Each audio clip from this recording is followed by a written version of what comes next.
Hello and welcome to our weekly IG Live.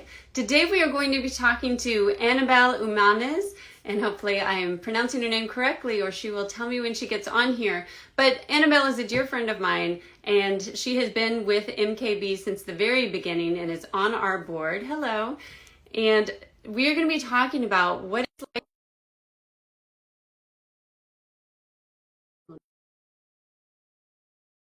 I'm just getting her on here for you. Hi, Ute. Ute, sorry. Trying to remember how to pronounce people's names Hi, correctly. Hello. hi. Yeah, it was good. Fine. Good. Good. I'm so glad to have you on here. Um, so why don't you go ahead and introduce yourself and maybe tell people a little bit, for those that don't know you, a little bit about what your background is that kind of gives you special insight about Yeah, moving sure. internationally. So I'm Annabelle. I'm French, as you might hear. Well, my passport says I'm French, but I haven't lived in France in a very long time. Over 20 years. I'm a linguist by training, so I have a background in linguistics. I did a PhD in raising bilingual children and did research in language acquisition in children. All that while living in the UK. And so then I guess life got other plans, and I married a Portuguese man. And one day he came home and said, "What about Germany?" And we just moved to Germany. So yeah, so I had a 1-year-old at the time, and we moved to Germany for lived there for 10 years. Became a mom for a second time. And spent 10 years in Germany, and then almost 2 years ago now, 1.5 years, we moved to Portugal with 2 children this time. So I haven't lived in France in a really long time, and I've been all around Europe basically. So yeah, that's mostly about me. Yeah, and so I guess maybe we can start generally with tell us a little bit about how did the move go when you went to Portugal this time? I'm trying to remember the timing. Was it during the pandemic or was it just because it was 3 years ago? So that was like right in the heart of the pandemic. What was that like? Yeah, so we moved the second year of the pandemic, so things were getting slightly better, but in Europe at least there was still a lot of restrictions on some things, travel being one of them, and gathering in groups and things like that. Not everybody was vaccinated yet, so it was still there was still quite a lot of restrictions. And certainly when we were preparing our move, there was a lot of uncertainty as to whether we would be able to, say goodbye to people and things like that. The pandemic was still there, basically.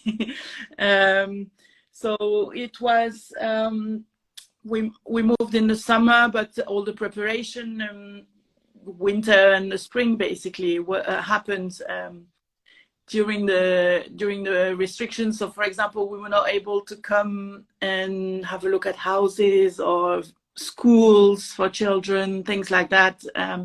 We just couldn't visit schools, which was quite scary, really.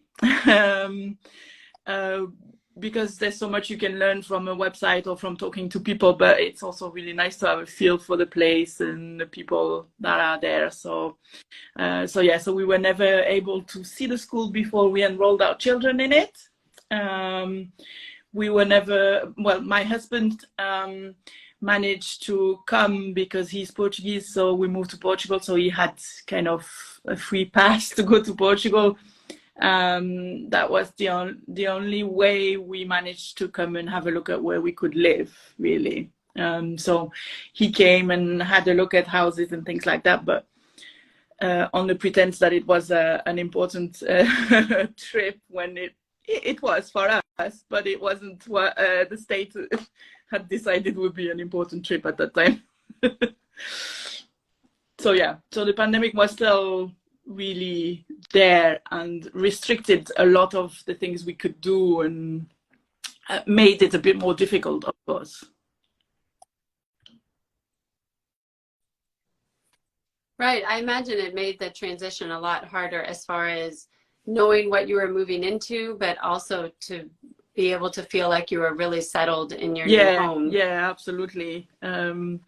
Moving to a new school, for example, for children, and children were still wearing masks at school when they started their new school. So, you know, my children didn't see their classmates full face until like quite a few weeks into the school year, or their teachers' faces until quite a few weeks into the school year. So, I mean, that's not specific to moving internationally or, you know, moving abroad at all. But it was just a side effect of the pandemic, I guess. That happened for a lot of children around the world, you know, even without moving.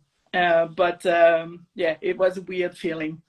I think, yeah, I think probably the weirdest one was probably not being able to walk into the school, actually physically walk into the school with them. There was still a lot of restrictions here, and so, you know, just dropping them at the gate. And it's fine when your kids have been at the school for years or for months, but when it's a brand new school and you don't necessarily speak the language great, it was very odd, very difficult, and yeah, quite nerve-wracking for me, for them, for everybody, I think. Yeah, definitely. And one of the other things that, I mean, you mentioned that you moved from the UK to Germany and you had a 1-year-old at the time. So the other big difference between that move and moving to Portugal is your children. I mean, it's different moving with one child who's only one versus moving with two older kids. What was different about how you had to prepare that transition for Yeah, them? it was very different. I mean, moving with a 1-year-old is like, you know, a 1-year-old will go anywhere their parents go. It's a no-brainer. Of course, there's changes in daycare, nursery, whatever, new bedroom, new home, and things like that. But, you know, if the parents are around and everybody seems happy, then it's easy, let's say. At the time, it obviously didn't really feel like an easy move. I mean, moving is always stressful and always difficult, and there's so many things to think about. But yeah, moving the second time with a 7 and 11-year-old was a whole different story, of course. They had to be involved. The big difference was that they had to be involved. You know, with a 1-year-old, you take all the decisions for them, but with a 7 and 11-year-old, you can't. And they want to know everything. They might not agree with everything. Yeah, getting them involved was the big difference, of course. So from the day we told them to, you know, picking new color for their bedroom, I mean, everything, even, you know, picking where we're going to live and things like that, they had to be involved somehow. So we did a lot of talking, a lot of crying also, a lot of hugging, and yeah, it's not all rosy and easy, or it's not as easy as just packing their things from their bedroom into a box and then just you know, putting them on a moving van. It's a lot more. There's a lot more to it, which is challenging, but I think preparation is key in that case. Getting the children, as I said, involved and prepared for it was key for us. Yeah. How did you find the balance? Because I know like you said, our kids are about the same age. So I know even if we're just doing not it's even something as big as an international move, but maybe like where we're going to go out for dinner, everything, like you said, everything's more complicated because they have their opinions, and then we have to decide how much, like you've kind of mentioned some ideas about how to get them involved, like having them pick the color for the room. I think that's a great idea because that's something that doesn't have a big consequence for you, but something important to them.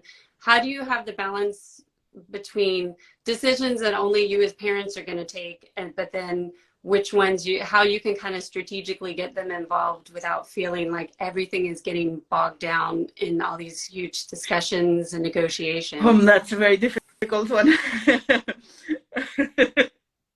That I battled with daily, I guess.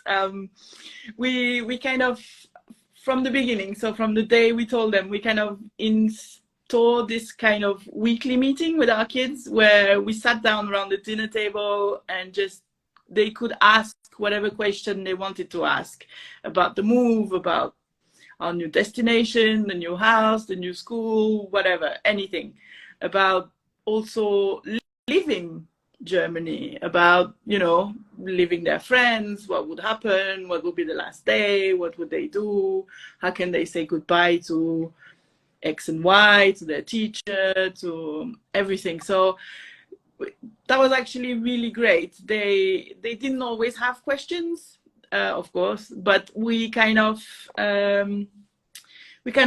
brought up topics, you know, little by little, different things, new house, new school, this is the school, this is what's going to happen, and things like that. And so we kind of let them choose most of the things at the beginning, you know, talked about, you know, we're hesitating between this house and this house. What do you think? And kind of they give their opinion, and you know, this one has a bigger room for you, or this one doesn't, and things like that. So they would tell us, but like for most things, I think kind of parents have the veto vote on those things. I mean, on such important life decisions also. But so yeah, it's a tough one. I think it's a balance. Not always easy, but as you said, those easy things like, you know, choosing your new bedroom's paint color and things like that has no consequence for me. So, you know, if you want pink and purple, then go for it. It's not, you know, we can always paint over it afterwards or things like that. So, yeah, we let them have as much as a say as they needed to have in those situations. I think the move was especially difficult when you're teenager or almost a teenager, for example. So for me, it was more important that they would feel comfortable with moving than anything else. Yeah. And like you said, one of the hardest things is also the saying goodbye. And that's a really hard transition. And I know it was especially hard in your situation because of the pandemic, which makes it everything more complicated. But also you have a really wonderful resource that you've been developing that maybe you can talk about that, the Friends book that you came out with. I know it's available on Etsy, and is that linked in your bio if people go to that? Then they can. Yeah.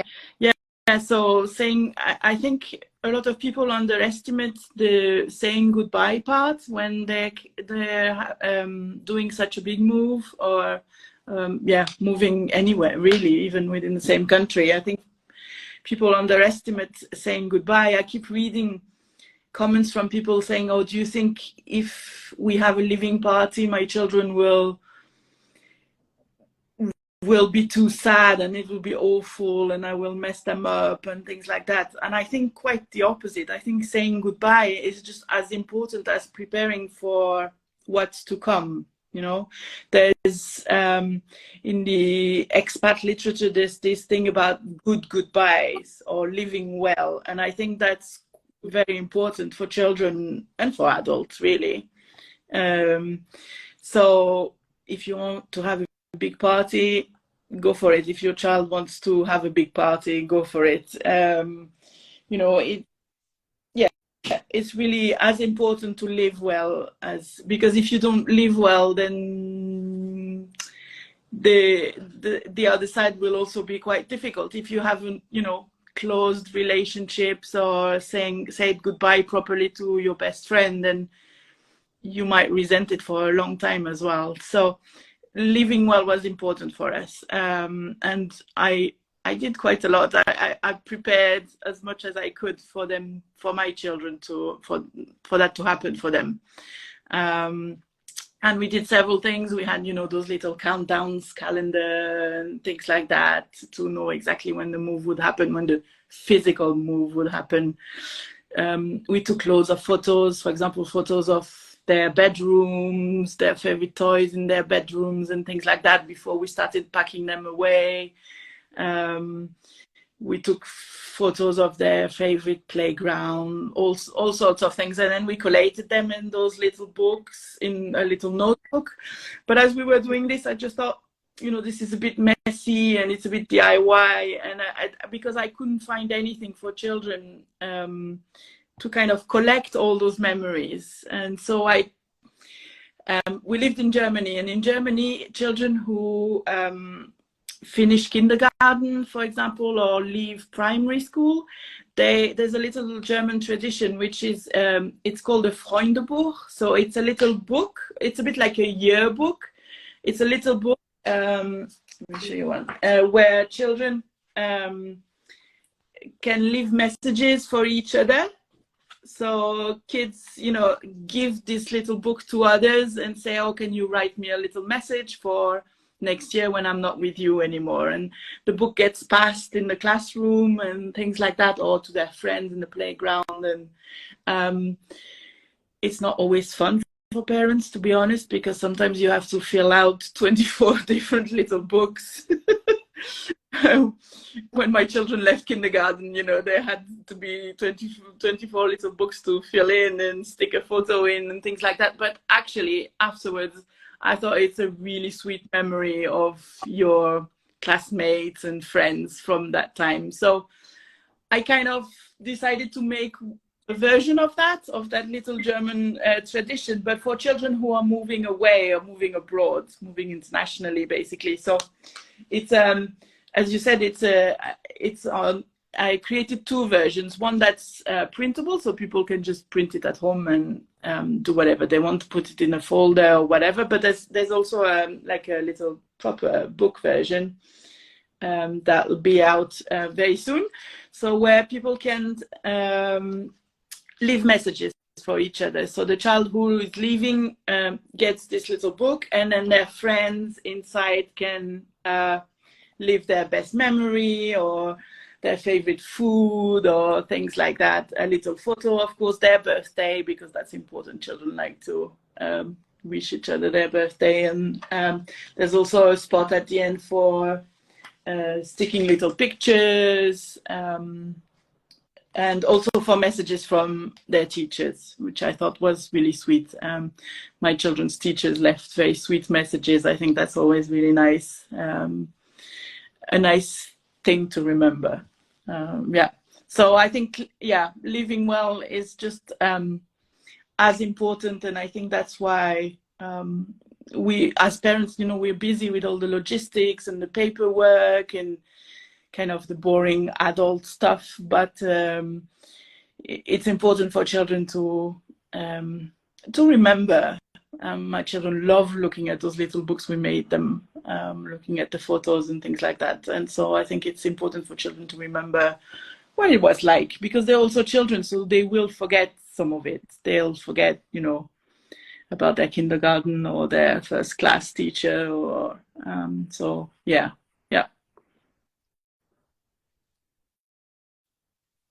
I loved it. I got to preview it, and it's so, like you said, it's so sweet. It's all these memories that they're gonna be able to hold on to that. And when you're packing, it's something very small that, you know, as you talked about, what, like your bang for your buck or for space, because I know space is at a premium when you're moving, especially I'm sure internationally.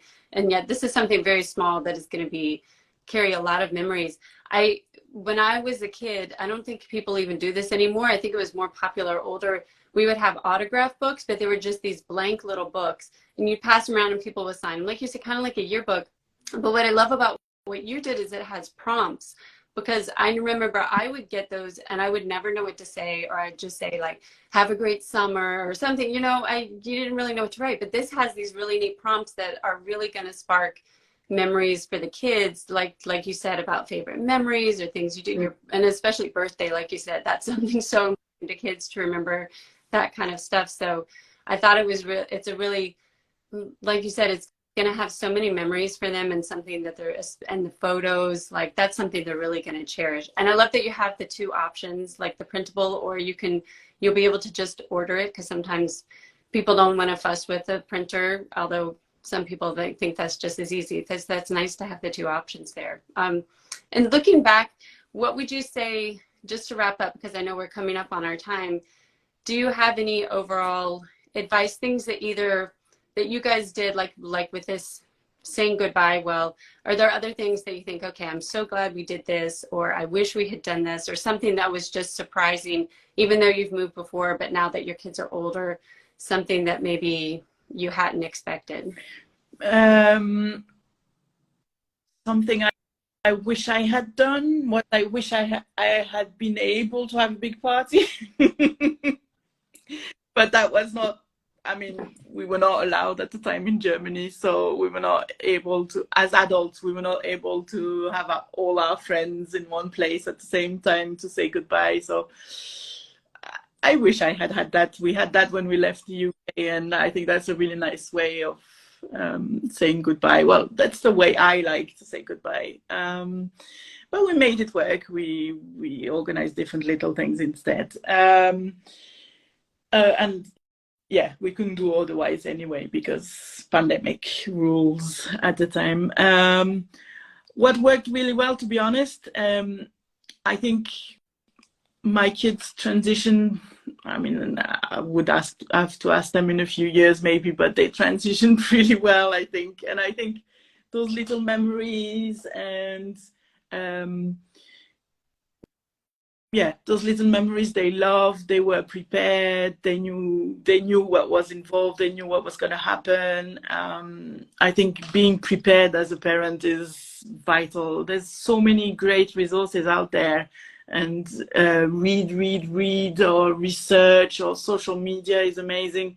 Groups on social media are amazing for tips and ideas and things, because you're not just moving.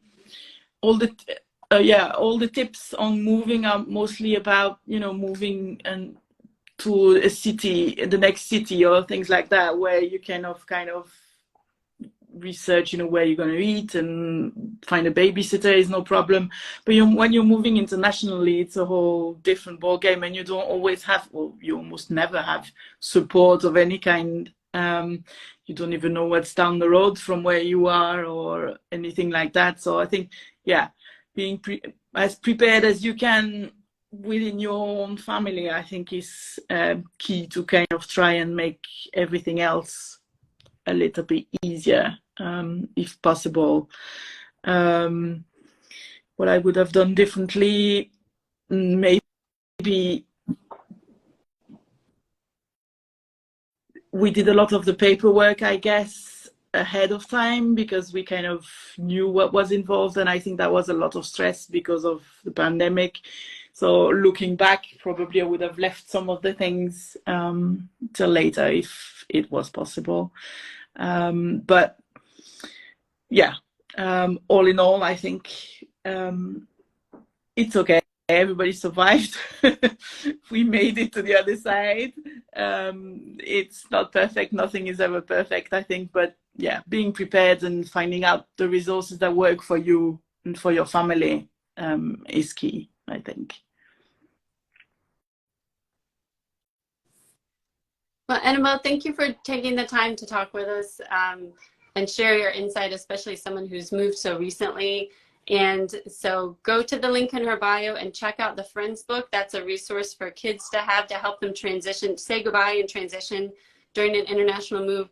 And I also just want to say, since we're on Instagram, that you should really follow her on Instagram, because I think in a world where things on social media, especially Instagram, have become very like commercial and very slick and almost not as personal anymore. I love your feed because it's so genuine, and and you can follow all of their adventures on where, like, I know you just went traveling around Portugal, and that you're very intentional about what you share and the resources, even just your stories. Like, I love flipping through your stories because you always have something really interesting in there. So I really appreciate that. So if you're not following her, you really should be. Whether you're moving internationally or not, it's just a really great feed to follow about language, culture, family, all of that, travel. So thank you for being on here. If you just joined us late, this will be up on Instagram in a few minutes, and I will have it up on our YouTube channel later today. Thank you, Thank Annabelle. you. Thanks, everybody.